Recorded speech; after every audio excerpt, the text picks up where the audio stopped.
American പ്രതിരോധ മേഖലയിലെ 7 പ്രമുഖ കമ്പനികളുടെ മേധാവികളുമായി പ്രസിഡന്റ് ഡൊണാൾഡ് ട്രംപ് കൂടിക്കാഴ്ച നടത്തി. ഇറാനിലെ അമേരിക്കൻ സൈനിക നടപടികളുടെയും മറ്റ് യുദ്ധ സാഹചര്യങ്ങളുടെയും പശ്ചാത്തലത്തിൽ ആയുധശേഖരം വർദ്ധിപ്പിക്കുന്നതിനായി ഉൽപ്പാദനം 4 ഇരട്ടിയായി വർദ്ധിപ്പിക്കാൻ യോഗത്തിൽ ധാരണയായി.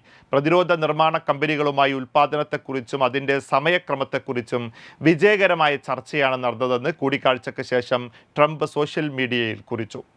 Lockheed Martin, RTX, BAE systems, Boeing, Honeywell aerospace, L3 Harris, Northrop Grumman എന്നീ കമ്പനികളുമായാണ് ചർച്ചകൾ നടത്തിയത്. എക്സിക്യൂസ്റ്റ് ക്ലാസ് വിഭാഗത്തിൽപ്പെട്ട അത്യാധുനിക ആയുധങ്ങളുടെ നിർമ്മാണം അടിയന്തരമായി വർദ്ധിപ്പിക്കാനാണ് ലക്ഷ്യമിടുന്നത്. ആയുധ നിർമ്മാണ പ്ലാന്റുകളുടെ വിപുലീകരണം 3 മാസം മുമ്പ് തന്നെ ആരംഭിച്ചിട്ടുണ്ടെന്നും ട്രംപ് വ്യക്തമാക്കി. ലാഭവിഹിതം ഓഹരി ഉടമകൾക്ക് നൽകുന്നതിനേക്കാൾ മുൻഗണന ആയുധ നിർമ്മാണത്തിന് നൽകണമെന്ന് കമ്പനികൾക്ക് ഭരണകൂടം കർശന നിർദ്ദേശം നൽകിയതായാണ് റിപ്പോർട്ടുകൾ. ഉക്രൈൻ, ഇസ്രായേൽ, ഗസ എന്നിവിടങ്ങളിലെ സൈനിക നീക്കങ്ങൾക്കായി ഇതിനകം തന്നെ ബില്യൺ കണക്കിന് ഡോളറിൻ്റെ ആയുധങ്ങൾ അമേരിക്ക ഉപയോഗിച്ചിട്ടുണ്ട്.